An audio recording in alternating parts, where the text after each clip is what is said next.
वंशी विभूषितकरान् नवनीरदावात् पीताम्बरात्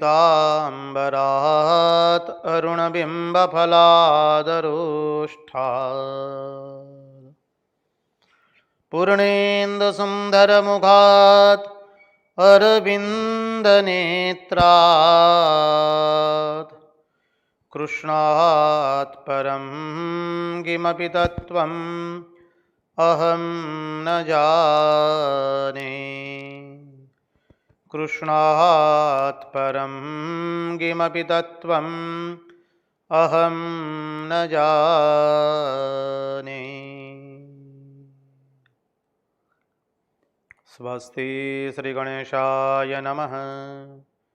श्रीसरस्वत्यै नमः। श्रीगुरुभ्यो नमः। वक्रतुण्डमहाकाय सूर्यकोटिसमप्रभ निर्विघ्नं कुरु मे देव सर्वकार्येषु सर्वदा। नारायणं नमस्कृत्य नरं चैव नरोत्तमं देवीं सरस्वतीं व्यास ततो जयमुदीरयेत्। नमस्ते शारदे देवी सरस्वती मदीप्रदे वसत्वं मम जीवहाग्रे सर्वविद्याप्रदा भव। गुरुर्ब्रह्मा गुरुर्विष्णु गुरुर्देवो महेश्वरः गुरुर्साक्षात् परब्रह्म तस्मै श्रीगुरवे नमः। सच्चिदानन्दरूपाय विश्वोत्पत्त्यादिहेतवे तापत्रयविनाशाय श्रीकृष्णाय वयं नुमः। ॐ नमः परमहंसास्वादित चरणकमलचिन्मकरन्दाय भक्तजनमानसनिवासाय श्रीरामचन्द्राय विश्वसर्गविसर्गादि नवलक्षणलक्षितं श्रीकृष्णाख्यं वरं धाम जगद्धाम नमामि तत्। ॐ स्थापकाय च धर्मस्य सर्वधर्मस्वरूपिणे अवतारवरिष्ठाय रामकृष्णाय ते नमः। मुखं करोति वाचालं पङ्गुं लङ्घयते गिरिं यत्कृपात्वमहं वन्दे परमानन्दमाधवम्। कृष्ण कन्हैया लाल की जय। भक्तवत्सल भगवान की जय। वृंदावन बिहारी लाल की जय। भगवान श्री राम कृष्ण देव की जय। भागवत भगवान की जय। भागवत भक्त भगवान की जय। ओम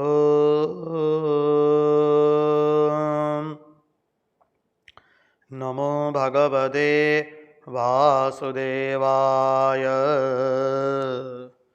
नारायण नारायण नारायण नारायण नारायण। हम सर्वप्रथम पूज्यपाद स्वामी आदि भवानंद जी महाराज जी को वंदन करते हैं। उनके चरणों में सश्रद्धेय प्रणाम निवेदित करते हैं। तत्पश्चात रामकृष्ण आश्रम राजकोट के अध्यक्ष पूज्यपाद स्वामी निखिलेश्वरन जी महाराज जी के चरणों में सश्रद्धेय प्रणाम निवेदित करते हैं। उपस्थित पूज्यपाद प्रभु सेवानंद जी महाराज एवं अन्यान्य सभी सन्यासी महात्माओं विरक्तों के चरणों में सश्रद्धेय प्रणाम निवेदित करते हैं। और इस दृश्य श्राव्य माध्यम से जो कोई भी इस भागवत रसामृत का रसपान कर रहा है, उन सब के हृदय में निवासित उस अनंत अखंड अविनाशी परब्रह्म परमात्मा को मुहुर मुहुर वंदन करके आइए हम भागवत रसामृत के रस सागर में अवगाहन करें।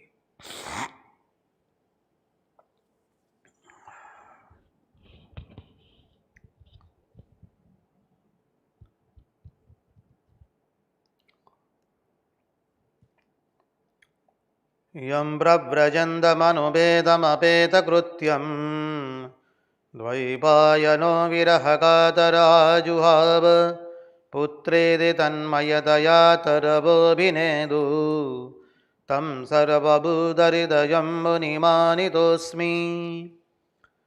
कृष्णाय वासुदेवाय हरये परमात्मने प्रणतक्लेशनाशाय गोविन्दाय नमो नमः। नारायण नारायण नारायण नारायण।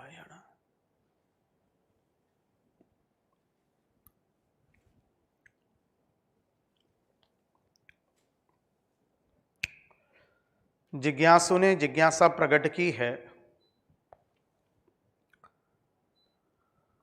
हम अद्वैत वेदांत का अभ्यास कर रहे हैं और अभ्यास करते करते हमारे मन में अहंकार उदित हो जाता है। तो इस अहंकार से हम कैसे मुक्ति पाए?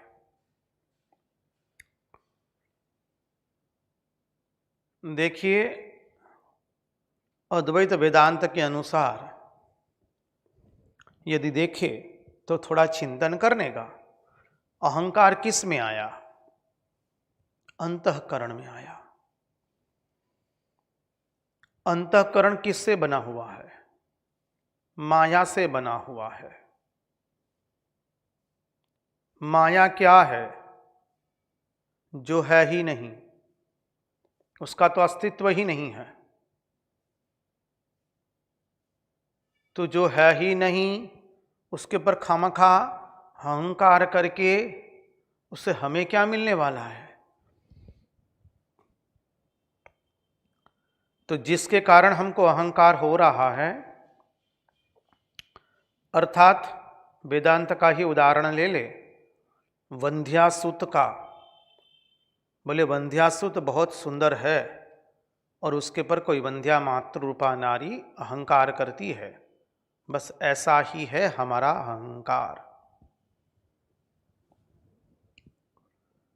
जब साधक साधना करता है तो उसके अंतःकरण में मैं और मेरापना आ जाता है। परिणाम स्वरूप हमारे में अहंकार, मैं शरीर हूँ, मैं इंद्रिय वाला हूँ, यह सब व्यर्थ भावनाओं का उदय होता है। आगे यही प्रश्न आने वाला है। उद्धव जी भगवान से यही प्रश्न करते हैं। इसी के संलग्न प्रश्न है। तो अंतःकरण के साथ जब आत्मा ने अपने आप को एक कर लिया, तब वो सोचने लगा कि मैं मन हूं, बुद्धि हूं, चित्त हूं, अहंकार हूं। तो थोड़ा हम विवेक करें कि हमारा अहंकार कहाँ उदित होता है? मन में, अर्थात बुद्धि में। तो मैं तो मन नहीं हूं, मैं बुद्धि नहीं हूं, मैं चित्त नहीं हूं, मैं अहंकार नहीं हूं।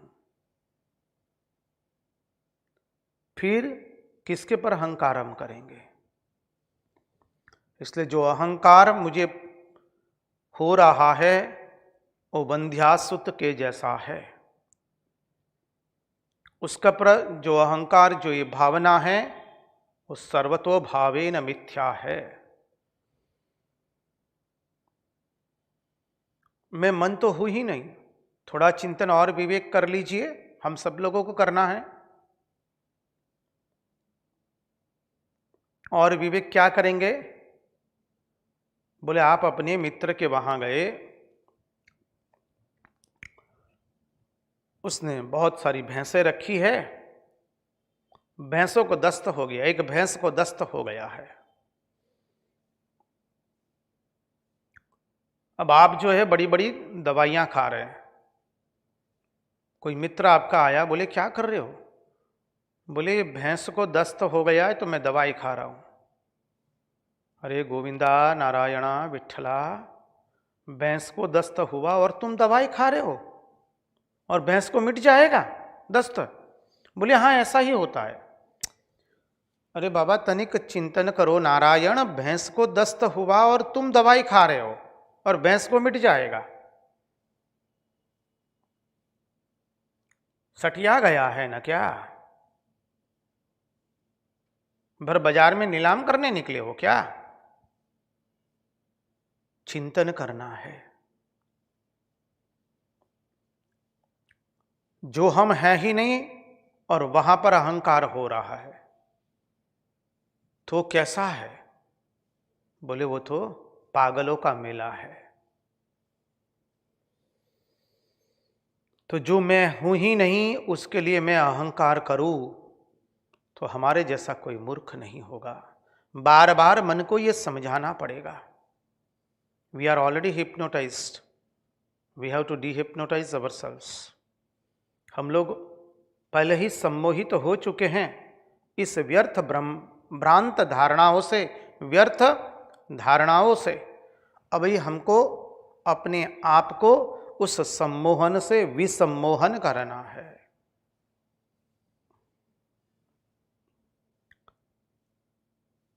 उस सम्मोहन से अपने आप को हमें मुक्त करना है कि मैं मन हूं, मैं बुद्धि हूं, मैं चित्त हूं, मैं अहंकार हूं, मैं इंद्रियों वाला हूं। हम इसमें से कुछ भी नहीं है। अभी अभी तो हमने देखा था, अभी अभी हमने चिंतन किया था, यह आत्मा जब शरीर के अंदर में रहने वाले नित्य नहीं परंतु अनित्य, क्षमा कीजिए, नित्य नहीं परंतु अनित्य, यह आत्मा शरीर में रहने वाले अनित्य गुणों के साथ संयुक्त हो जाता है तो अपने आप को मानने लगता है कि मैं हाथ हूं, मैं पैर हूं, मैं हस्त हूं, मैं पाद हूं, मैं नेत्र हूं, मैं चर्म हूं, मैं कर्ण हूं, मैं जिह्वा हूं, मैं नासिका हूं। पाद अर्थात हस्त, क्षमा कीजिए, हस्त अर्थात हाथ, पाद अर्थात पांव। बोले मैं हस्त भी नहीं हूं, मैं पाद भी नहीं हूं, मैं नेत्र भी नहीं हूं, नासिका भी नहीं हूं, कर्ण भी नहीं हूं, चर्म भी नहीं हूं, जिह्वा भी नहीं हूं, मुख भी नहीं हूं, गुदा भी नहीं हूं, उपस्थ भी नहीं हूं, मन भी नहीं हूं, बुद्धि भी नहीं हूं, चित्त भी नहीं हूं, अहंकार भी नहीं हूं। मनोबुद्धि अहंकार चित्तानि नाहम न च श्रोत्र जिह्वे न च घ्राण नेत्रे न च व्योम भूमिर्न तेजो न वायु चिदानंद रूप शिवोहम शिवोहम। बस वस्तु विचार करना पड़ेगा, ईश्वर ही सत्य, बाकी सब असत्य। इस तरह से हम जितना चिंतन करेंगे हम पाएंगे कि हम व्यर्थ वस्तुओं का ही अहंकार कर रहे हैं। दिख रहा? नारायण नारायण नारायण नारायण।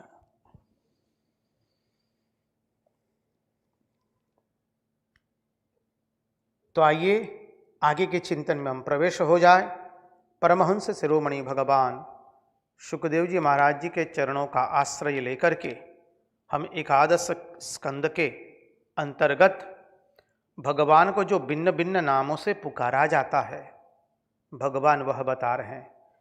काल आत्मा गमो लोक स्वभाव धर्म एव च इति मां बहुधा प्राहुर गुण व्यतिकरे सति। भगवान कहते हैं कल हम जो चिंतन कर रहे थे, मैं हूं तो एक, लेकिन लोग मुझे भिन्न भिन्न नाम से पुकारते हैं। मैं हूं तो एक ही, लेकिन क्यों भगवान को भिन्न भिन्न नाम से पुकारते? बोले गुण व्यतिकरे सति। एक गुणों के मिलाप के कारण, यह गुणों का जो मेल है, गुण मानी सत्व गुण, रजोगुण, तमोगुण, उसके मेल के कारण, उसके मिलाप के कारण, उसके मेल के कारण, उसके मिलाप के कारण गुणों का जो कूड़ादान रचा गया, गुणों का जो कूड़ादान प्रकट होता है,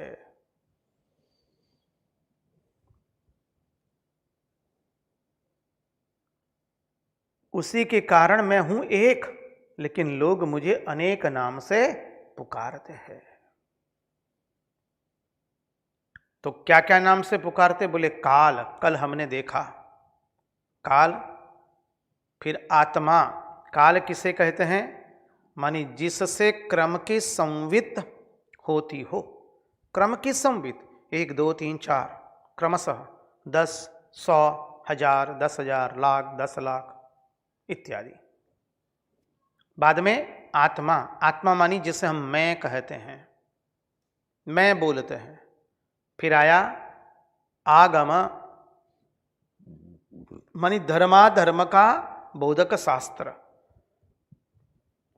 लोक,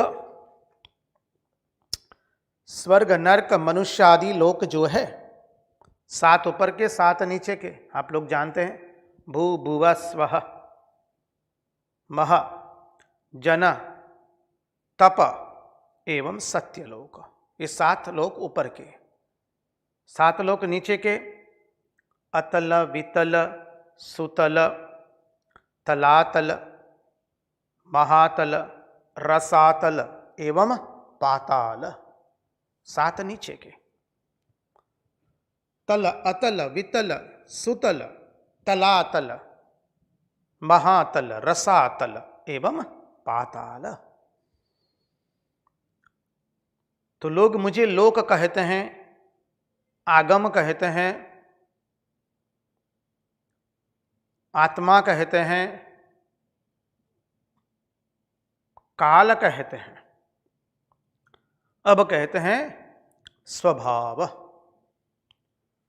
स्वभाव किसे कहते हैं?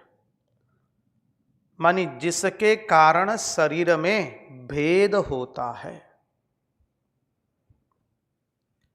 जिसके कारण शरीर में भेद होता है। हम भी मनुष्य है, हमारे सामने आश्रम का एक स्वयं सेवक बैठा है, उसका भी शरीर है, हम दोनों मनुष्य हैं। उसका शरीर अलग है, मेरा शरीर अलग है। शरीर में भेद है। कैसे भेद है? उसके गुण और हमारे गुणों के कारण। हमारे गुण में पार्थक्य, उसके गुण में पार्थक्य है। उसके सत्व रजस तमस आदि की मात्रा भिन्न भिन्न है, हमारे सत्व रजस तमस आदि की मात्रा भिन्न है।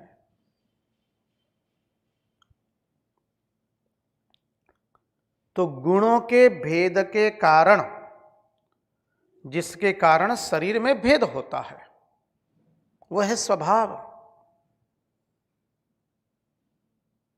उसका स्वभाव अलग है, हमारा अलग है। हमारा अलग है, आपका अलग है। आपका अलग है, आपके मित्र का स्वभाव अलग है। साधुओं का, प्रत्येक साधुओं का स्वभाव अलग अलग होता है। प्रत्येक भक्त का स्वभाव अलग अलग होता है। प्रत्येक विरक्त का स्वभाव अलग अलग होता है। प्रत्येक व्यक्ति का स्वभाव अलग अलग होता है। हमारे में गुणों की मात्रा के कारण हमारे स्वभाव में परिवर्तन होता रहता है। कभी ज्यादा रजस है, कभी ज्यादा तमस है, या कभी सत्व में हम आते हैं। अब यहां पर थोड़ा चिंतन करें। पूज्य मां श्री शारदा देवी, मां शारदा देवी क्या कहती है? बेटा, आध्यात्मिक माने क्या? स्वभाव बदलने से ही हुआ। माँ ने कहा, ये माँ का सुवाक्य है, आप लोग जानते हैं, बंग भाषा में बोलते हैं, स्वभाव बदला ले ही हो लो। स्वभाव बदलने से ही हो गया। अब थोड़ी संगति लगा दीजिए यहां पर। स्वभाव बदलने से ही हुआ मानी क्या? आध्यात्मिकता मानी क्या? स्वभाव बदलने से ही हुआ। और स्वभाव मानी क्या? मानी जिसके कारण शरीर में भेद होता है।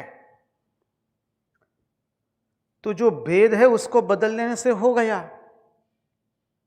भेद को बदलना अर्थात क्या? भेद का विरुद्धार्थी क्या है? अभेद।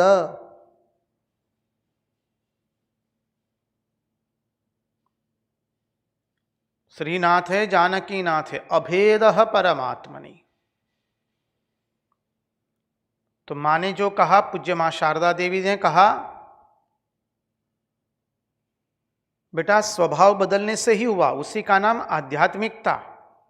अर्थात स्वभाव मानी क्या? शरीर में जो भेद है, तो भेद बदलना, भेद बदलेंगे तो क्या होगा? अभेद होगा।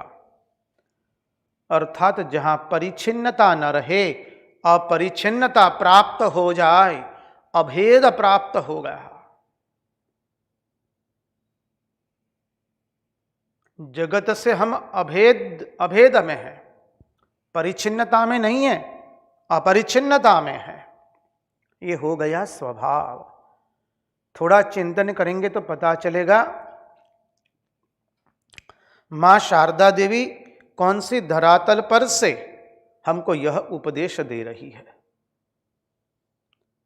देखने में कितना सरल है, स्वभाव बदलने से ही आध्यात्मिकता हो गई।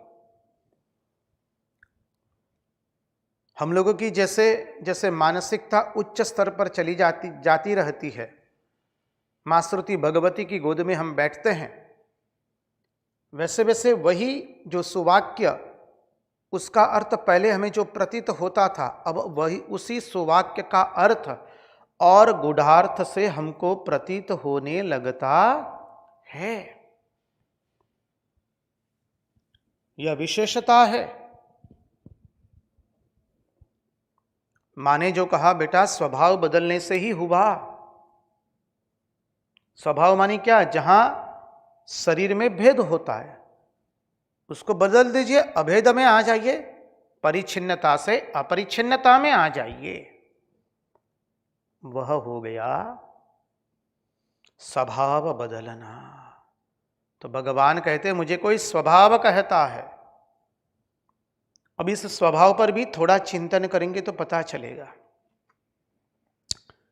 इसलिए स्वामी विवेकानंद कहते हैं, पहले साधु बनने से पहले एक सज्जन व्यक्ति बनो, बोले। अर्थात आध्यात्मिक बनने से पहले एक सज्जन व्यक्ति भी तो बनना है। फर्स्ट बी ए जेंटलमैन, एक भद्र सज्जन व्यक्ति तो बनना पड़ेगा, तब जाके आध्यात्मिकता आवेगी। तो कोई मुझे स्वभाव कहता है। हमारा स्वभाव क्रमशः विकसित होता जा रहा है। 5 वर्ष या 7 महीने पहले जो हम थे, आज वो हम नहीं हैं। 10 वर्ष पहले जो थे, आज हम वह नहीं हैं। कई लोगों के जीवन में देखते हैं आप, इतने स्वभाव का परिवर्तन नहीं होता है। जहां स्वभाव का परिवर्तन हम न देखें, वहां समझना होगा कि मनुष्य का मानसिक विकास जो है वो रुंध गया है, अवरुद्ध हो गया है। कहते नहीं, has grown physically not mentally. उसका शारीरिक विकास हुआ है, मानसिक विकास नहीं हुआ है। पहले बोले पैंट शर्ट पहनते थे, बाद में कुछ सफेद पहने, बाद में कुछ लाल या पीला पहने हैं। विकास हुआ, शारीरिक विकास हुआ। पहले केश थे, अब केश नहीं है, मुंडन मस्तिष्क हो गए हैं। बोले जी वो नहीं देखना है नारायण, स्वभाव बदला कि नहीं।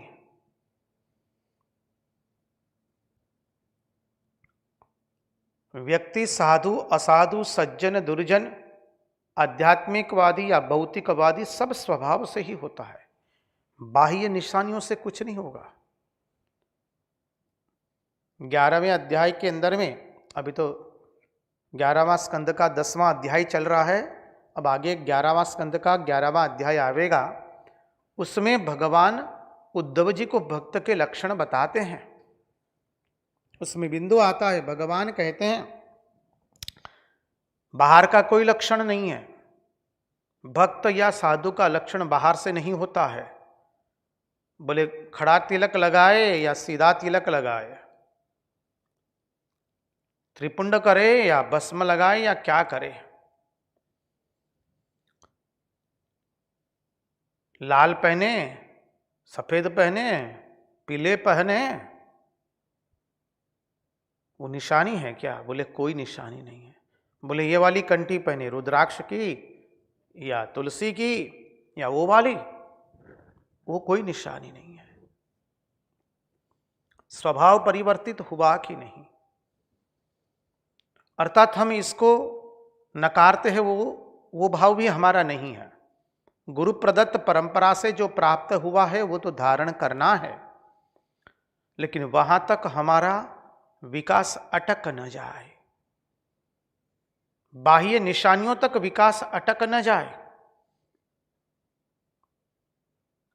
हमारे तो आगे चलना है। श्री रामकृष्ण देव कहते हैं ना कथामृत में, उस लकड़हारे को ब्रह्मचारी ने कहा था आगे बढ़ो आगे बढ़ो। ब्रह्मचारी आगे जाता है तो चंदन का वन मिला, बाद में खान मिली उसको, चांदी की, स्वर्ण की, हीरो की। उसी तरह से हमें आगे बढ़ना है अध्यात्म पथ में। यही है स्वभाव बदलना।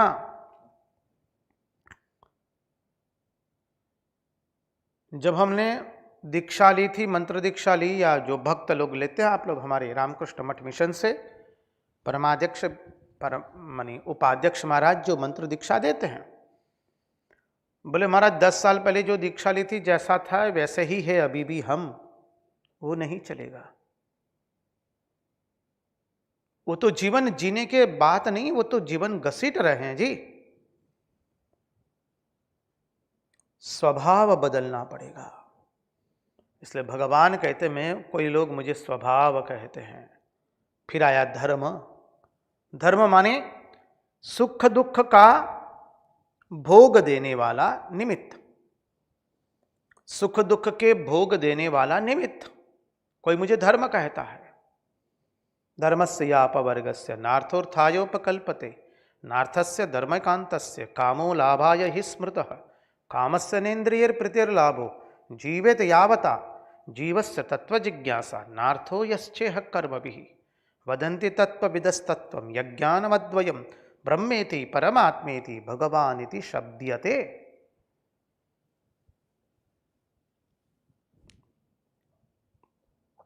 हमने देखा है धर्म की परिभाषा अनेक विध आयामों से। तो भगवान कहते मैं हूं तो एक, लेकिन लोग मुझे भिन्न भिन्न नामों से पुकारते हैं। नाम हजारों नामी एक, रूप करोड़ों रूपी एक। तो कहते जब माया में क्षोभ हुआ, माया में पहले गुणों की समतलता थी, तीनों गुण समान रूप से थे। When there was equilibrium, there was no jagat. When there was equilibrium, there was no any creation. जब गुणों में समानता थी, समझिए, तब कोई सृष्टि का आरंभ होता नहीं है। तीन गुण जब समान रूप से होते हैं तब सृष्टि आरंभ नहीं होती है। वो गुणों में जब विचलन पैदा होता है, विचलन कैसे पैदा हुआ?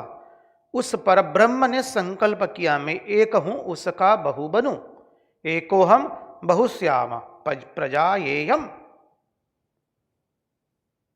और जब संकल्प हुआ तो क्या हुआ? विचलन हो गया। तो क्या हुआ? माया का उल्लास होकर के सृष्टि तत्व का आरंभ हो गया। तो कहते जब माया में क्षोभ होता है तब ये सब भगवान के ही नाम होते हैं।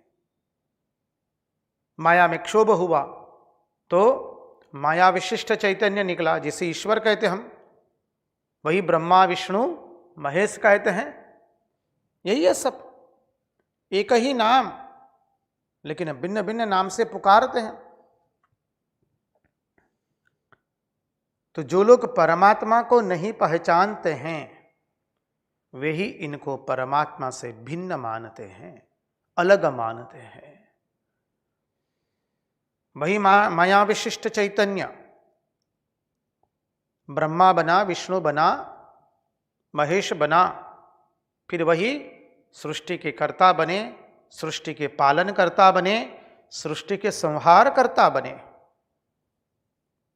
और फिर भिन्न भिन्न रूप धारण किए।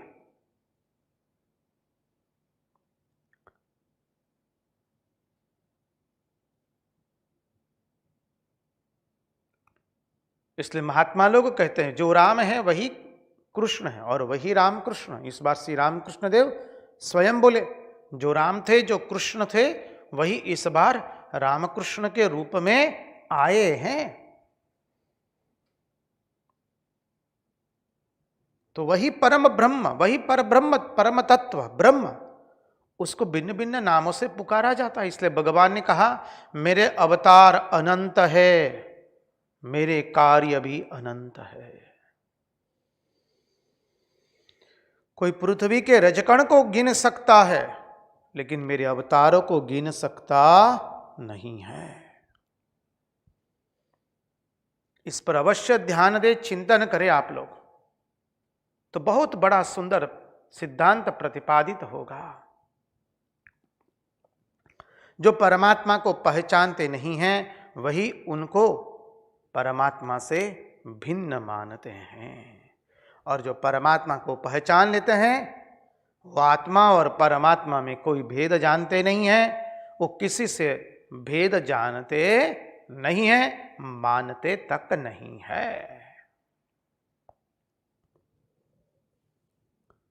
तो अब तक कौन सा सिद्धांत प्रतिपादित हुआ, कौन से सिद्धांतों की बात कही गई, थोड़ा चिंतन कर ले, क्योंकि इसी चिंतन पर आगे के प्रश्न आने वाले हैं। कहते हैं अभी तक ये बताया गया, हम लोगों ने चिंतन किया कि पाप कर्म से निवृत्त होना, हमें पाप कर्म से निवृत्त होना है, अधर्म से बचना है। इसलिए बताया असत का संग नहीं करना, अधर्माचरण नहीं करना, ये सब जो 9 सोपान देखे थे, असत संग से अभिधान तक याद कर लीजिए। तो कहा कि पाप कर्म से हमें निवृत्त होना पड़ेगा, फिर भोग से निवृत्त होना पड़ेगा, अपने अंतःकरण के काम क्रोध लोभ मोह आदि जो दुर्गुण है, अंतःकरण के काम क्रोध आदि को दूर करना पड़ेगा। अष्टपाश, काम क्रोध लोभ मोह मद मात्सर्य अविद्या,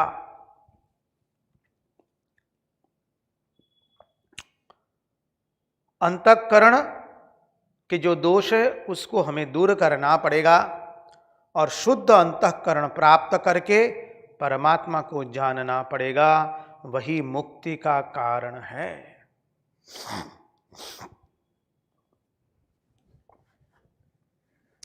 मुक्ति का कारण क्या है? पाप कर्म से दूर होना, भोग से दूर होना। भोग से दूर होना अर्थात निवृत्त होना पूर्ण रूप से, पाप कर्म से दूर हो जाना, निवृत्त हो जाना नारायण। और फिर बोले हमारे अंतःकरण के जो दोष है, काम क्रोध लोभ मोह मद एवं मात्सर्य इत्यादि, उन सबको दूर करना, यही हमारी मुक्ति का कारण है। और कहा कि यह बात भी सिद्ध की गई कि आत्मा कैसा है? नित्य है, विभु है, अनंत है, अकर्ता है, अभोक्ता है। और ऐसे आत्मा का शरीर के साथ संबंध होने के कारण, शरीर से संयुक्त होने के कारण ही उसको यह संसार है ऐसा दिखाई पड़ता है। यह संसार कब तक है? जब तक ये आत्मा शरीर के अंदर में रहने वाले नित्य गुणों के साथ युक्त हो गया, फिर यह संसार उसको प्रतीत होता है। आत्मा के स्वरूप का ज्ञान होने से ही संसार का सब बंधन कट करके हम मुक्ति को वरण कर लेते हैं, हमें मुक्ति प्राप्त होती है। कृपा करके पुनः एक बार हम पुनरावृत्ति करते हैं। अब जरा ध्यान से सुन ले। आत्मा के स्वरूप का ज्ञान होने से, आत्मा का स्वरूप का ज्ञान हो गया। आत्मा कैसा है हमने देखे हैं, नित्य मुक्त है, विभू है, अनंत है, अकर्ता है, अभोक्ता है, अप्रमेय है, सर्वज्ञ है, सर्वत्र है। तो आत्मा के स्वरूप का ज्ञान होने से संसार का संबंध कट करके हमें मुक्ति प्राप्त हो जाती है। और ये आत्मा जो है इस शरीर से बिल्कुल भिन्न है, जुदा है, अलग है। आत्मा जो है शरीर से भिन्न है। यह बात दूसरे मतों का खंडन करने के लिए भी दृढ़ रूप से कही गई है। भगवान कहते हैं, तो इन सिद्धांतों का अब हमने दर्शन किया। अब उद्धव जी के 3 प्रश्न बहुत सुंदर है। उन 3 प्रश्नों का हम चिंतन करेंगे। उद्धव जी 3 प्रश्न करते हैं। उद्धव जी ने पूछा, उद्धव उवाच गुणेषु वर्तमानोऽपि देहजेष्वपनपावृतः गुणैर्न बध्यते देहे बध्यते वा कथं विभो। गुणेषु वर्तमानोऽपि देहजेष्पनपावृतः गुणैर्न बध्यते देहि बध्यते वा कथं विभो। कथं वर्तेत विहरेत् कैर्वाज्ञायेत लक्षणैः किं भुञ्जितोऽध विसृजेच्छयितासीत याति वा।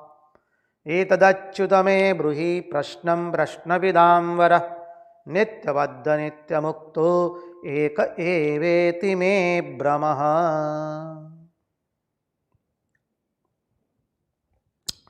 गुणेषु वर्तमानोऽपि देहजेष्पनपावृतः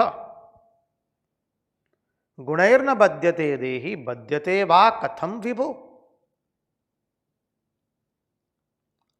पहला श्लोक ले ले। 3 श्लोक में 3 प्रश्न किए हैं। तो पहले श्लोक से देखे, उद्धव जी ने यह प्रश्न किया कि श्री कृष्ण यह बताओ, यह संसार के जो शब्द स्पर्श रूप रस आदि विषय है और आंख कान नेत्र आदि जो इंद्रियां हैं, पंच तन्मात्राएं, पंच ज्ञानेन्द्रियां, पंच कर्मेंद्रियां, अंतःकरण, बस सब शरीर के भीतर मन भी है। बात सही है, शरीर के भीतर में ही अंतःकरण है, मन बुद्धि चित्त अहंकार। तो ये अंतःकरण रहता रहे, इंद्रियां बनी रहे, पंच ज्ञानेन्द्रिया, पंच कर्मेंद्रिया, मन बुद्धि चित्त अहंकार, ये सब जब बना रहेगा तब जाके मनुष्य की मुक्ति होती है, या ये सब जब नहीं रहते हैं तब मनुष्य की मुक्ति होती है। ये सब जब शरीर में रहते हैं तभी मुक्ति होती है, या इनके मिटने पर मुक्ति होती है। मुक्ति कब होती है बोले, ये पंच ज्ञानेन्द्रियां, पंच कर्मेंद्रियां, अंतःकरण रहेगा तब मुक्ति होगी, या इनके मिटने पर मुक्ति होगी। सारांश में देखें तो यह किया कहा। अब एक प्रश्न होता है यहां कि मनुष्य जीवित भी रहे, सुने भी, बोले भी, देखे भी, व्यवहार भी करे, स्पर्श भी करे, मन से चिंतन भी करे और सारा का सारा व्यवहार भी बना रहे और मुक्ति हो जाए। बोले ये संभव है क्या? बोले सब व्यवहार वो कर रहा है, खा रहा है, देख रहा है, सुन रहा है, सभी इंद्रियां उसकी है, व्यवहार भी कर रहा है, पैसे का लेन देन भी कर रहा है, तो बताओ कि इनके मिटने पर मुक्ति होती है या उनके रहते रहते ही मुक्ति हो जाती है? अर्थात शरीर भी रहे, इंद्रियां भी रहे, सामने विषय भी रहे और लोगों से मिलना जुलना भी रहे, बातचीत भी होती रहे, क्या इसको मुक्ति कहते हैं? ये प्रश्न किया गया है।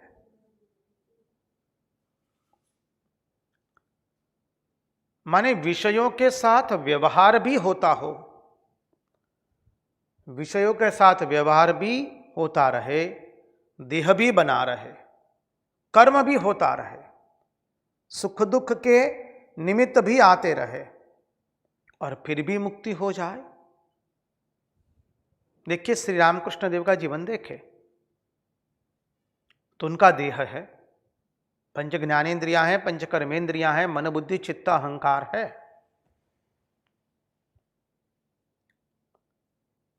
कहते हैं मुझे भूख लगी है, खाते हैं, नित्य कर्म करते हैं। तो बोले देह भी बना रहा, व्यवहार भी करते, भक्तों के साथ सत्संग कर रहे हैं, कथोपकथन कर रहे हैं, कर्म भी होता रहे, नित्य कर्म करते हैं, सुख दुख के निमित्त भी आते रहे। श्री रामकृष्ण देव को फ्रैक्चर हो गया था, हड्डी टूट गई थी, तो बोले सुख दुख के निमित्त भी आते रहें और फिर भी बोले मुक्त हो जाए, और फिर भी वो मुक्त है। ऐसा हो सकता है क्या? मां शारदा देवी का जीवन दे लीजिए। मां तो एक गांव की अशिक्षित महिला है। देखिए सारा दिन कार्यों में व्यस्त रहती है, शरीर में न जाने कितनी व्याधि आती है मां के, और मां को कितना भुगतना पड़ता है। जब देखो तब काम में व्यस्त रहती है, फिर भी मां मुक्त है। आप कहेंगे महाराज वो तो अवतार थे। ठीक है, उनके अंतरंग सन्यासी शिष्यों का जीवन ले लीजिए। श्री रामकृष्ण देव के अंतरंग सन्यासी शिष्य पूज्यपाद स्वामी शिवानंद जी महाराज, जो महापुरुष महाराज नाम से सुविख्यात हुए, उनको दिल का दौरा पड़ा है, दिल की बीमारी है,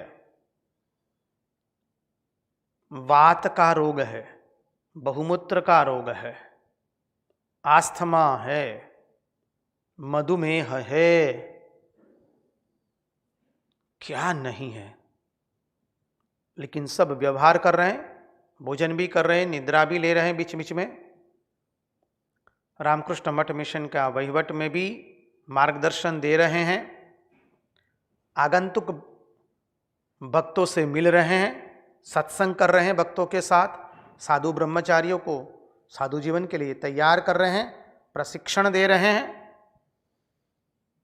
उनका जीवन गढ़ रहे हैं, सबको साधन पथ में आगे ले जा रहे हैं, सब कुछ तो कर रहे हैं, और फिर भी कहते वो मुक्त है। वो स्वयं कहते हैं स्वामी शुद्धानंद जी से, अच्छा सुधीर अब कौन सा ग्रंथ पढ़ा जा रहा है? तब स्वामी शुद्धानंद जी ने कहा महाराज अभी कठोपनिषद पढ़ा जा रहा है। तो महाराज कहते हैं हमारा जीवन पढ़ सकते हो, हमारा जीवन भी तो एक उपनिषद है, कोई सामान्य बात नहीं है ये।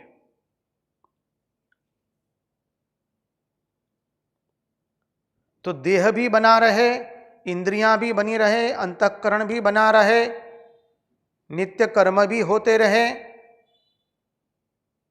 समझिए व्यवहार भी चलता रहे, और हम कह सकते कि वो मुक्त है। अर्थात ये सब बने रहें और बंधन क्यों नहीं होगा? महापुरुष महाराज जब थे, संस्था है रामकृष्ण मठ मिशन, कभी कभी विपत्तियां भी आती है, संस्था के ऊपर तो आएगी, ये संसार है, आपत्ति विपत्ति सुख दुख सबके लिए लगा ही रहता है। ऐसी कुछ विपत्ति आ गई है, अत्यंत गंभीर है, लोग महापुरुष महाराज को पूछ रहे, महाराज आप कैसे? बोले मैं तो बहुत आनंद में हूं। जानकी जब तक राम नाम लेती है तब तक बहुत आनंद में है। उनके शरीर में इतने व्याधि है, भक्त लोग पूछ रहे हैं महाराज आप कैसे? बोले मैं तो बहुत आनंद में हूं। और कोई किसी किसी भक्त ने, अब कोई कोई होते हैं अपना विवेक खो बैठते हैं, प्रश्न कर लिया महाराज आपकी उम्र कितनी होगी? महापुरुष महाराज कहते हैं अरे हमारा जन्म ही नहीं हुआ तो उम्र की बात कहां से आई? हम तो वही अनंत है, अखंड है।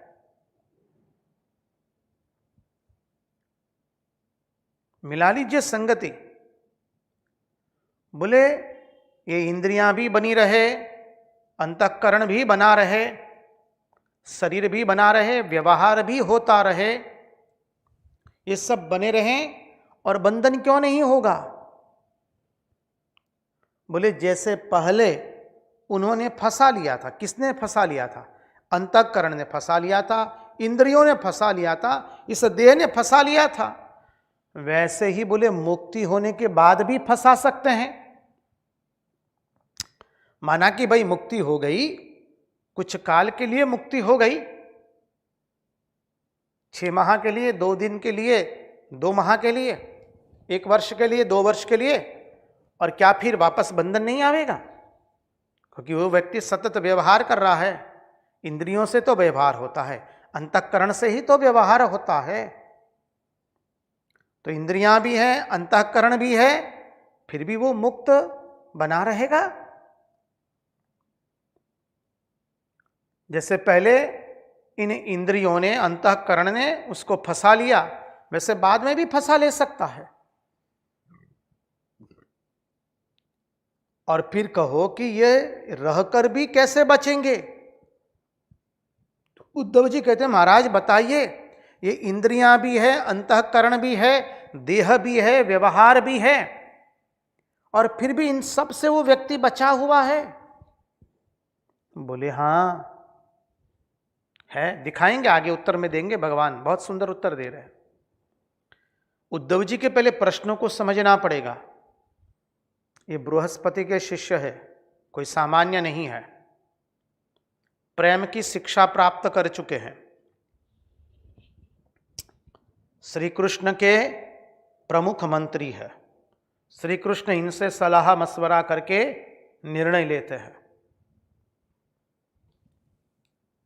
अब बृहस्पति जी के शिष्य उद्धव जी कहते हैं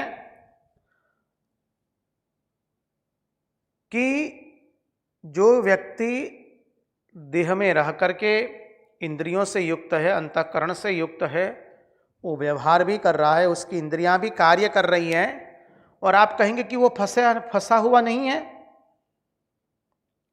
आप तर्क देते हैं, बोले वो आकाश के समान आत्मा है, मानी परिपूर्ण अनावृत है। आत्मा कैसा है? बोले आकाश के सदृश परिपूर्ण अनावृत है, इसलिए गुण उसको बांध सकते नहीं। आकाश कैसा है? अनंत है, अनंत को कोई बांध सकता है क्या? बोले बिल्कुल नहीं।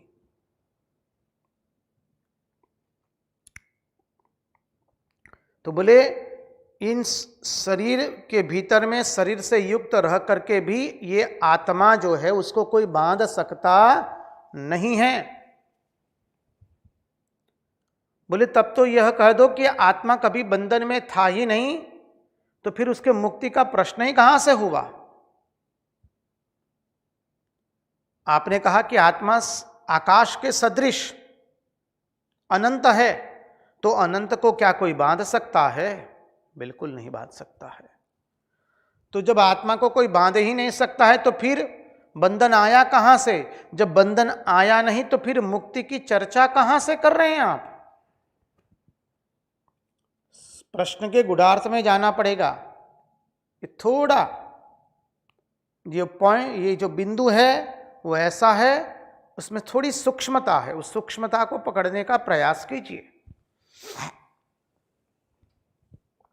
फिर कहते हैं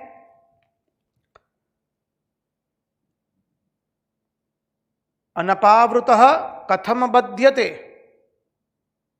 पहले प्रश्न में ही कहा गुणेषु वर्तमानोपि देहजेष्प नपावृतः अनपावृतः। अनपावृत कथम बध्यते, कि जो अनपावृत है उसको बंधन कैसे।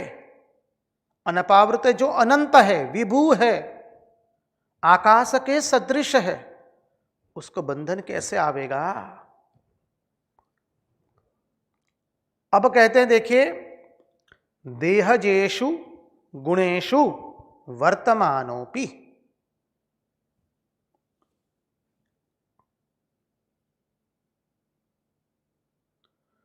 देह में रहने वाले जो विषय है, इंद्रिय है, अंतःकरण है, उनमें व्यवहार करता हुआ भी गुणेषु वर्तमानोपि देहजेषु।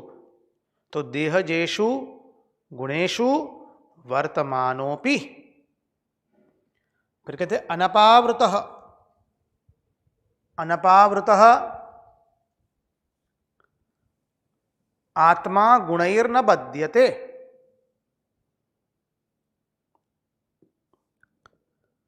जो निरावरण ब्रह्मरूप आत्मा है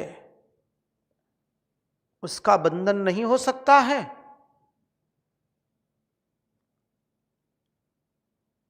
जो निरावरण है, ब्रह्मरूप है आत्मा, उसका बंधन नहीं हो सकता है। और यदि देहाभिमान से कहो कि वह बंधता है तो कैसे बंधता है। देहाभिमान के कारण बोले आत्मा बंध गया, आत्मा शरीर से युक्त हो गया अर्थात देहाभिमानी हो गया, परिणाम स्वरूप वो बंध गया। तो बोले कैसे बंधा, वो हमको बताइए, यह बात आप हमको समझाइए। पहला प्रश्न यह किया गुणेषु वर्तमानोपि भला। अब द्वितीय प्रश्न करता है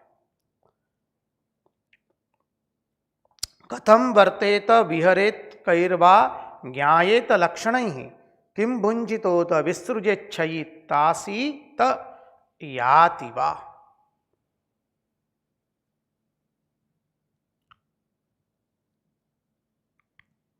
बोले कथम वर्तेत विहरेत कैर्वा ज्ञायते लक्षणैः। अब कौन से लक्षण से जाने कि इस व्यक्ति को आत्मज्ञान प्राप्त हुआ है और इस व्यक्ति को आत्मज्ञान प्राप्त नहीं हुआ है, कैसे पता चलेगा। माने कहा ना कि भाई भगवान लाभ होने से क्या दो सिंह निकल आते हैं, बिल्कुल नहीं। तो कैसे, किन किन लक्षणों से, बाह्य कोई लक्षण नहीं है, इसलिए कहा किन किन लक्षणों से ज्ञात होगा कि इसको आत्मज्ञान हुआ है, परम पद की प्राप्ति हुई है। बोले अब यह बताइए कि सब कुछ बना रहता है, देह भी है, इंद्रियां भी है, अंतःकरण भी है, और उनको सच्चा मान करके उनमें मैं और मेरा भाव ला करके, उनमें मैं और मेरा करके मनुष्य अपने को बांध लेता है, मनुष्य बंधन में आ जाता है। और उनमें मैं मेरा की निवृत्ति हो जाने पर मनुष्य मुक्त हो जाता है। बात सही है। तो बोले हम पहचाने कैसे, क्योंकि व्यवहार तो ज्ञानी भी कर रहा है, अज्ञानी भी कर रहा है। बाहर से दोनों खाना खा रहे हैं, बाहर से दोनों वस्त्र पहन रहे हैं, बाहर से दोनों व्यवहार कर रहे हैं। ज्ञानी भी देखेगा, अज्ञानी भी देखेगा, ज्ञानी भी स्पर्श करेगा, अज्ञानी भी स्पर्श करेगा। ज्ञानी को भी मन है, अज्ञानी को भी मन है। बोले फिर हम पहचाने कैसे कि यह ज्ञानी और यह अज्ञानी। अतः आप हमें बताइए कि ज्ञानी पुरुष कैसे व्यवहार करता है, कैसे व्यवहार करता है, कैसे विहार करता है, किन लक्षणों से उसकी पहचान होती है, वह क्या भोजन करता है, क्या खाता है, क्या सोचता है, क्या बोलता है, कौन सा व्यवहार करता है, कैसे व्यवहार करता है, कैसे बैठता है, कैसे उठता है। क्योंकि ज्ञानी का जो व्यवहार है, मूर्ख का भी वही सेम व्यवहार है, सामान्य मनुष्य का भी। ज्ञानी भी खाना खाते हैं, अज्ञानी भी खाना खाते हैं। ज्ञानी भी वस्त्र पहनते हैं, अज्ञानी भी वस्त्र पहन रहे हैं, हम भी वस्त्र पहन रहे हैं। जो कोई परमहंस है, हम सब के बीच में कोई छुपा हुआ है, वो भी वस्त्र पहन रहे हैं। बाहर का एक भी निशानी ऐसी नहीं है कि भिन्न हो। श्री रामकृष्ण देव का जीवन देख ले, बाहर से एक भी निशानी भिन्न नहीं है। देखिए, वार्निश की हुई सपाट पहनते हैं, सुंदर धोती और कुर्ता पहना है, कोट लगाया है।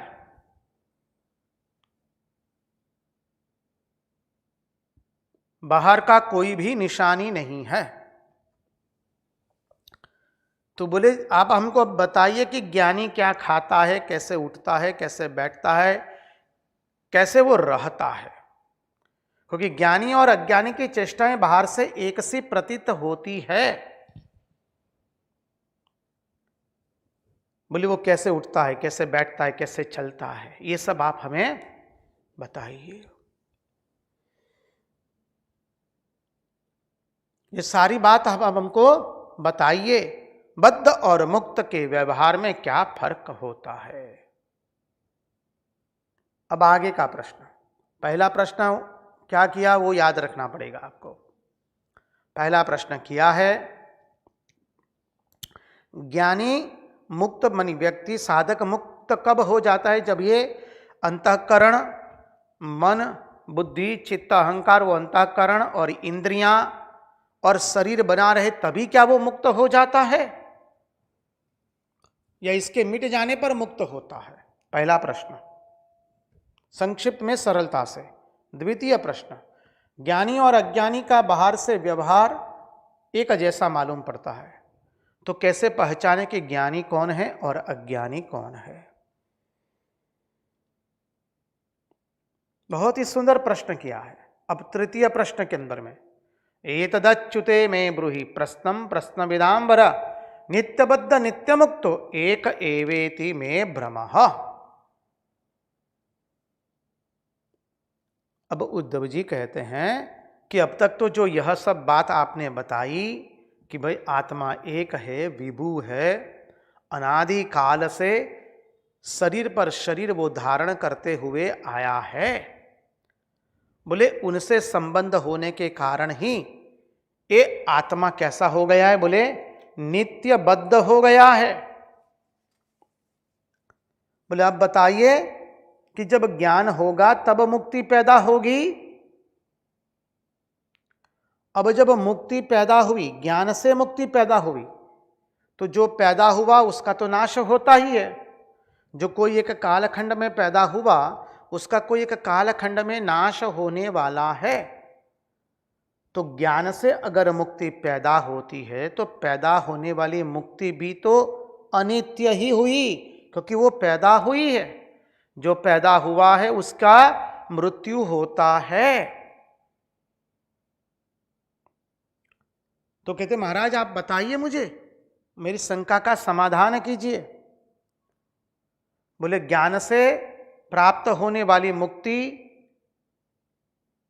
तो बोले अनित्य हो गई, क्योंकि वो एक ज्ञान से पैदा हुई, किसी से भी हुई, पैदा हुई, जो पैदा हुआ है उसकी मृत्यु होने वाली है।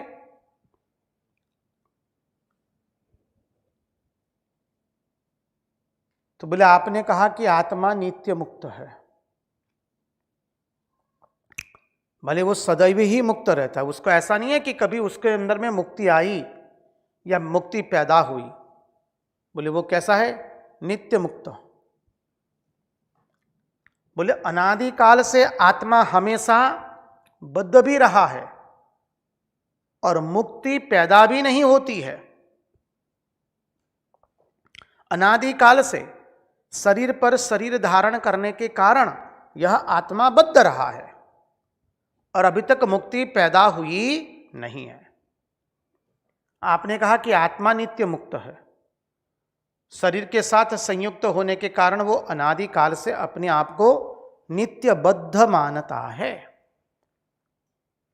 बोले अपने नित्य मुक्त स्वरूप के ज्ञान होने से ही बंधन की निवृत्ति हो जाती है। अपने नित्य स्वरूप, अपने नित्य मुक्त स्वरूप के ज्ञान होने से ही बोले बंधन की निवृत्ति हो जाती है। जैसे ज्ञान हुआ कि बंधन कट गए।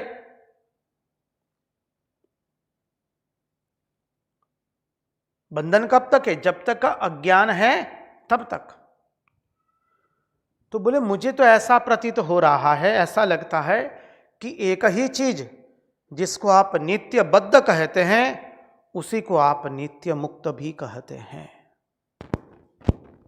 ऐसा नहीं है कि दो दो कोई अलग चीज है। जिसे आप नित्य बद्ध कहते हैं उसी को कभी कभी नित्य मुक्त भी कहते हैं। अज्ञान की अवस्था में उसे आप नित्य बद्ध कहते हैं और ज्ञान की दृष्टि से देखें तो उसे आप नित्य मुक्त कहते हैं। मेरी भूल यह हो रही है कि मैं एक ही चीज को नित्य बद्ध भी समझ रहा हूं और नित्य मुक्त भी समझता हूं। एक ही चीज को नित्य बद्ध और नित्य मुक्त समझने में मैं असमर्थ हूं, क्योंकि जो नित्य बद्ध है वो नित्य मुक्त कैसे हो सकता है, और जो नित्य मुक्त है वो नित्य बद्ध कैसे हो सकता है।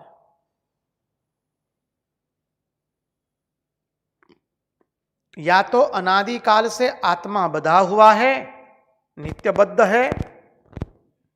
मुक्ति कभी थोड़ी देर के लिए आ भी जाए तो फिर वो वापस बध जाता है, क्योंकि पैदा हुई है।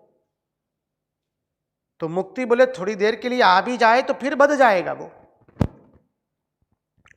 क्योंकि मुक्ति पैदा होती है और मिट जाती है। तो फिर सब साधन व्यर्थ हो गए। बहुत सुंदर तर्क दिया है। बोले तो फिर हम सब साधन करने का व्यर्थ हो गया तो हम फिर श्रवण मनन निधिध्यासन क्यों करें? क्यों ये 200 दिन से, विगत 200 दिन से हम भागवत कथा का श्रवण कर रहे हैं? बोले श्रवण मनन निधिध्यासन करने की क्या जरूरत है? बोले मेरे इस संशय को आप निवृत्त कीजिए। अब भगवान निवृत्त करने वाले हैं। कैसे निवृत्त करते हैं वो पहले एक भजन का रसास्वाद लेंगे हम, तत्पश्चात आगे के चिंतन में प्रवेश करेंगे।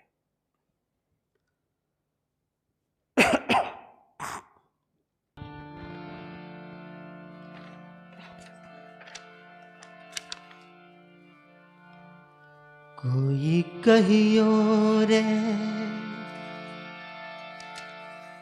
कोई कहियो रे प्रभु आवन की, कोई कहियो रे प्रभु आवन की, आवन की मन भावन की, आवन की मन भावन की। ओ कोई कहियो रे प्रभु आवन की, कोई कहियो रे,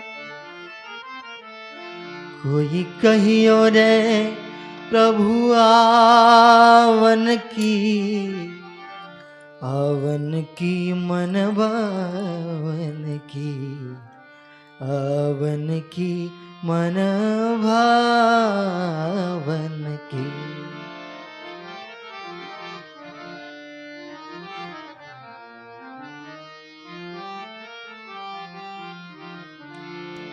आपन आए लिख नहीं भेजे, आपन आए,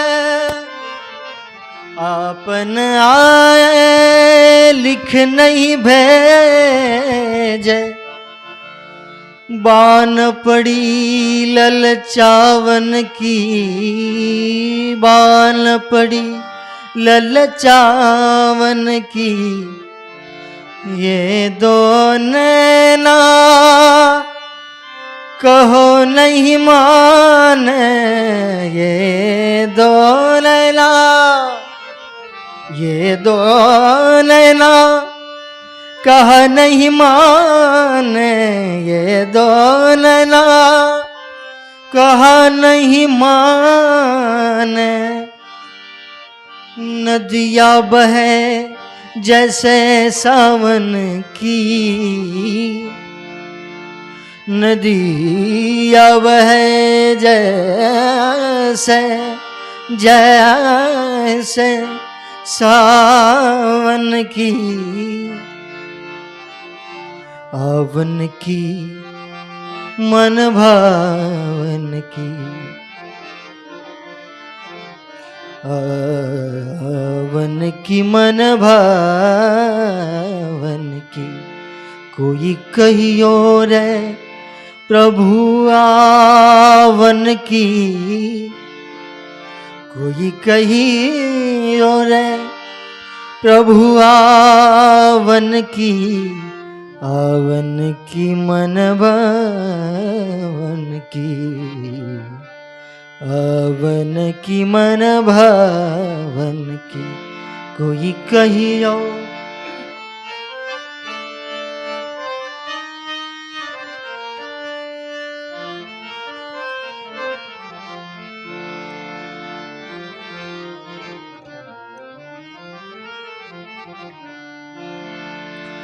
का करूं कछु नाही बस मेरो, का करूं कछु नहीं बस मेरो, का करूं कछु नहीं बस मेरो।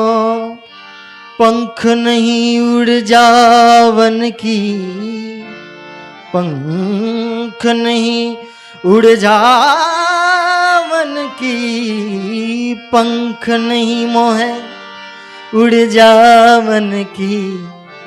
मीरा कहे प्रभु कब रे मिलोगे, मीरा मीरा कहे प्रभु कब रे मिलोगे। मीरा मीरा कहे प्रभु कब रे मिलोगे। मीरा कहे प्रभु कब रे मिलोगे। मीरा कहे प्रभु कब रे मिलोगे। मीरा मीरा मीरा कहे प्रभु कब मिलोगे। मीरा कहे प्रभु कब रे मिलोगे। मीरा कहे प्रभु कब रे मिलोगे। चेरी भई हूँ तेरे दावन की, चेरी भई हूँ तेरे दावन की। आवन की मन भावन की, आवन की मन भावन की। कोई कहियो रे प्रभु आवन की। कोई कहियो रे प्रभु आवन की। आवन की मन भावन की। आवन की मन भावन की। आवन की मन भावन की। कोई कहियो रे प्रभु आवन की। कृष्ण कन्हैया लाल की जय।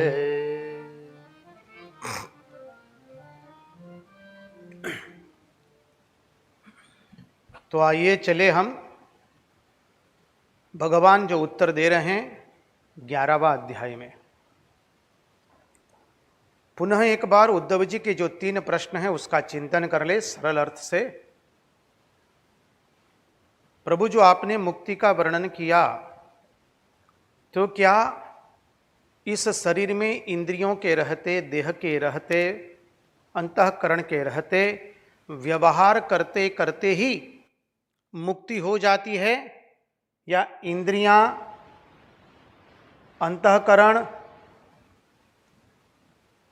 उस सब मिट जाने पर, उन सब का नाश होने पर मुक्ति होती है? ये प्रश्न किया उद्धव जी ने। ये पहला प्रश्न। द्वितीय प्रश्न, प्रभु ज्ञानी और अज्ञानी मानी मुक्त और बद्ध, उसको कैसे पहचाने? वो दोनों के बीच में अंतर क्या होता है? अब तृतीय प्रश्न, प्रभु मुझे तो ऐसा लगता है कि नित्य बद्ध और नित्य मुक्त दोनों एक ही है, मुझे समझाइए। ये प्रश्न किया है उद्धव जी ने। अब भगवान उसका उत्तर दे रहे हैं।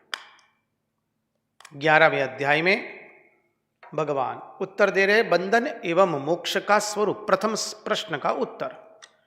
श्री भगवान उवाच बद्धो मुक्त इति व्याख्या गुणतो मेन वस्तुतः गुणस्य माया मूलत्वात् न मे मोक्षो न बंधनम् शोकमोहौ सुखम दुःखम देहपतिश्च माययाम् स्वप्नो यथात्मनः ख्यातिः संश्रुतिर्न तु वास्तवी।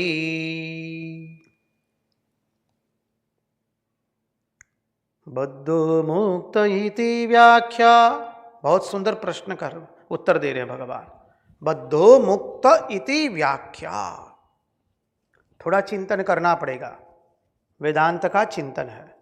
प्रश्न भी बृहस्पति के शिष्य ने किया है जी।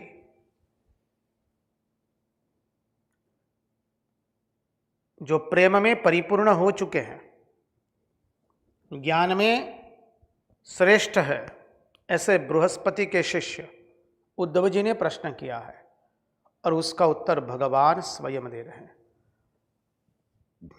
भगवान कह रहे हैं कि देखो भाई, जो तुम्हें बंधन प्रतीत होता है या मोक्ष प्रतीत होता है, बंधन और मोक्ष में जो विरोध प्रतीत होता है, हमको कुछ बंधन दिखाई दे रहा है, कुछ मोक्ष दिखाई दे रहा है, तो बोले बंधन में और मोक्ष में जो हमको विरोध दिखाई देता है, वह बंधन और मोक्ष वस्तु का दर्शन करके हम वस्तु में बंधन और मोक्ष मालूम पड़ता है हमको, या कि भ्रांति में बंधन और मोक्ष मालूम पड़ता है? सिद्धांत का पुनः एक बार ध्यान से आप श्रवण करें। बोले वस्तु में बंधन मोक्ष मालूम पड़ता है या भ्रांति में, प्रतीति में बंधन और मोक्ष मालूम पड़ता है? उदाहरण के रूप से देखें हम लोग तो रज्जु है, रज्जु में क्या बंधन और मोक्ष है?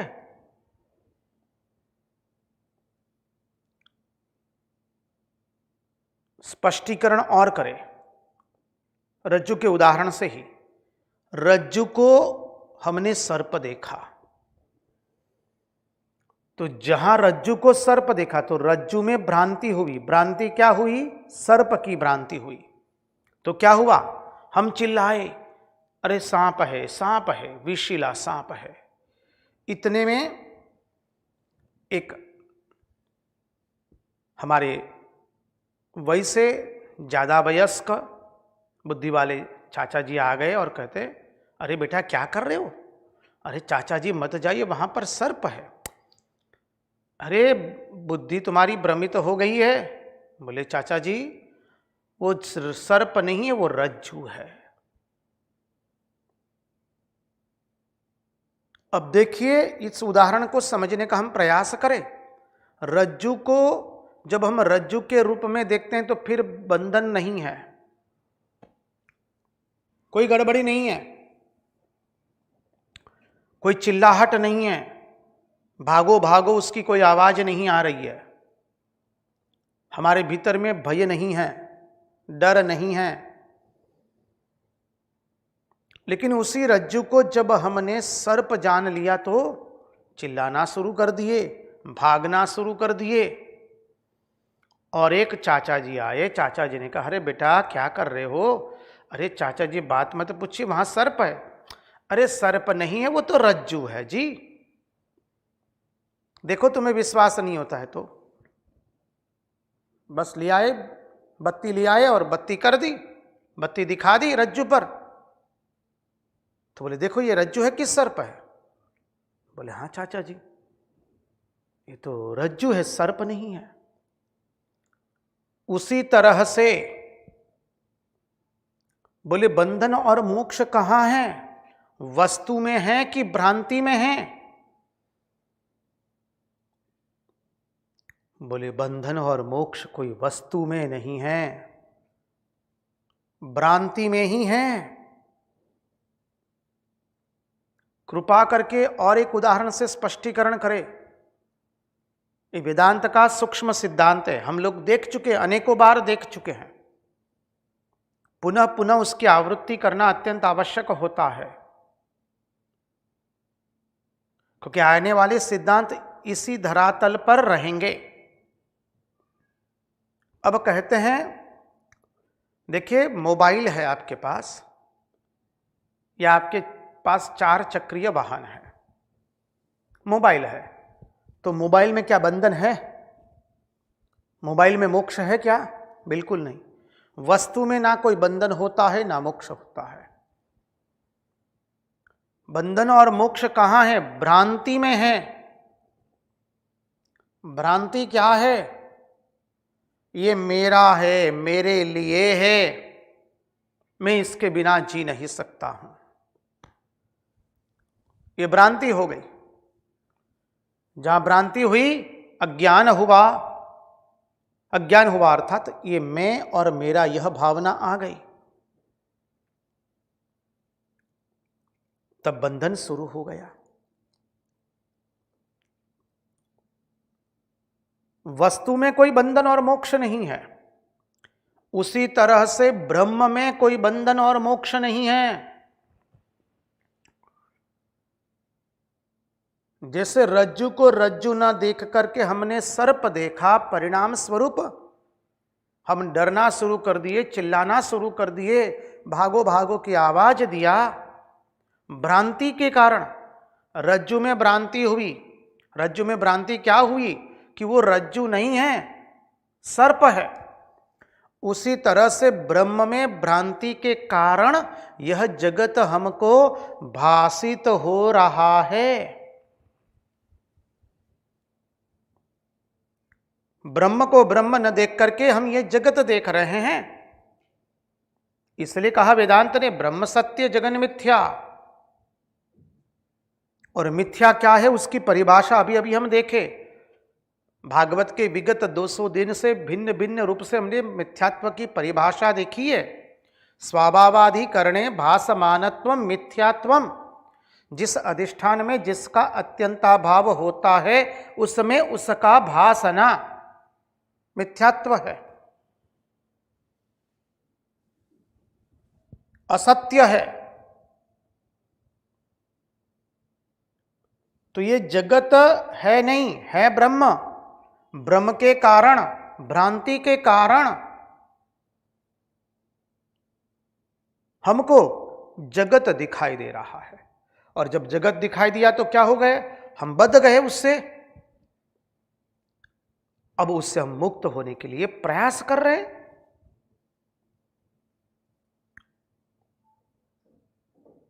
जो है नहीं उससे हम मुक्त होने का प्रयास कर रहे हैं, जो है नहीं उसको हमने मान लिया। इसलिए मूल सिद्धांत पर आ जाइए जो हमने दर्शन किया था भागवत के मंगलाचरण के अंदर में ही। सच्चिदानंद रूपाय विश्वोत्पत्त्यादि हेतवे तापत्रय विनाशाय श्री कृष्णाय वयं नुमः।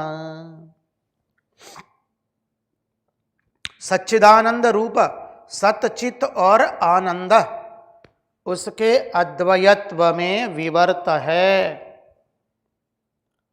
सतचित और आनंद तीन अलग अलग नहीं है, तीन एक ही है। इसलिए कहा उसके अद्वयत्व में। फिर क्या कहा? विवर्त है। आरंभवाद, परिणामवाद एवं विवर्तवाद तीनों का चिंतन किया था। आरंभवाद, भगवान में से सृष्टि का निर्माण हुआ और भगवान में सृष्टि विलीन हो जाएगी, परिणामवाद भी हो गया। और विवर्तवाद क्या है? बोले कुछ हुआ ही नहीं है, तुमको खामखा कुछ लग रहा है कि कुछ हुआ है। सर्प है ही नहीं, पर रज्जु में हमको सर्प दिख रहा है। गुजरात के कच्छ भुज में चले गए, बालू वाला प्रदेश आया, वहां पर हमको मरीचिका दिखाई दी, मृगजल दिखाई दिया और सोचने लगे देखो देखो बालू के अंदर में सुंदर जल है, रुकिए थोड़ा जल ले ले तो तृषा को हम मिटा पाएंगे। अब जल लेने गए, जल आगे ही जा रहा है, आगे ही जा रहा है। असत्य है। बालू में जल का होना मृगजल असत्य है, रज्जु में सर्प दिखना असत्य है, आकाश में नीलिमा का दर्शन होना, दिखाई देना असत्य है, मिथ्या है। स्वाभावादि करणे भासमानत्वम मिथ्यात्वम।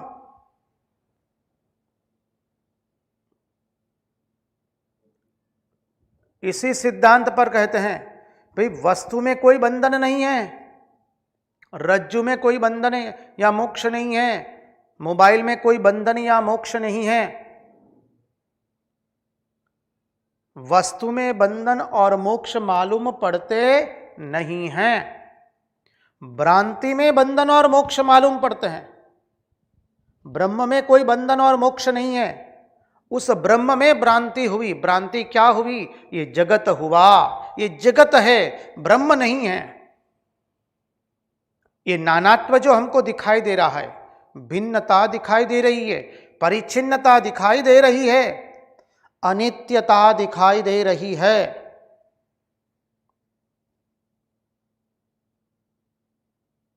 वहीं पर बंधन और मोक्ष हो गया। जहां नानात्व आया फिर बंधन और मोक्ष शुरू हुआ।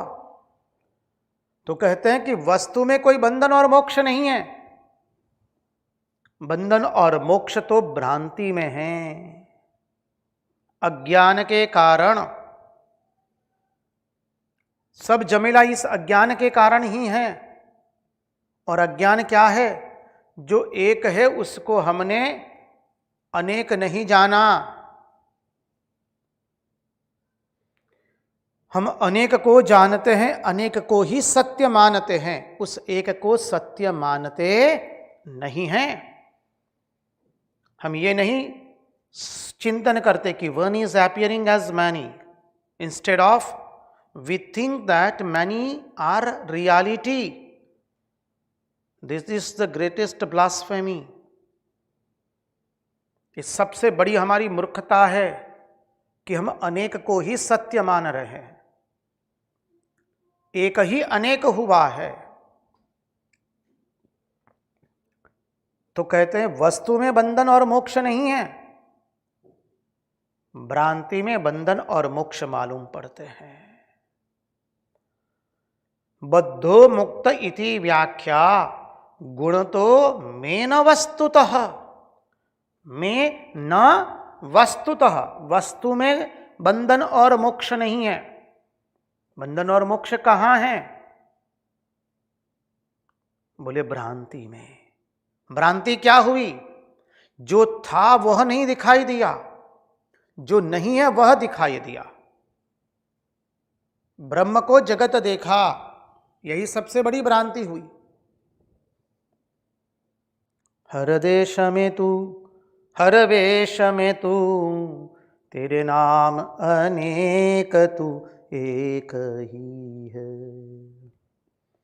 यह रंग भूमि विश्वधरा, तेरे भिन्न प्रकार तू एक ही है।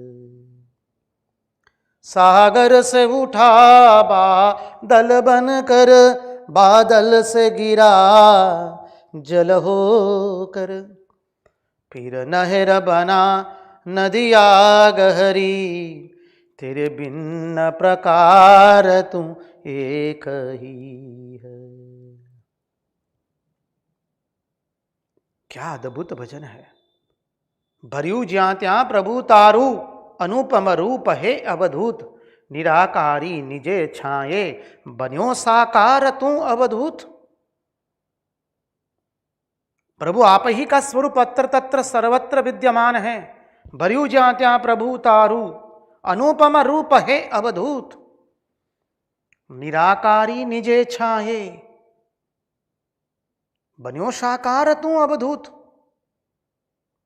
खुनीना खंजरो मातू, प्रियाना चुंबनो मातू, हरे हरि गर्जना मातू, रहो पिक कुंजने अवधूत।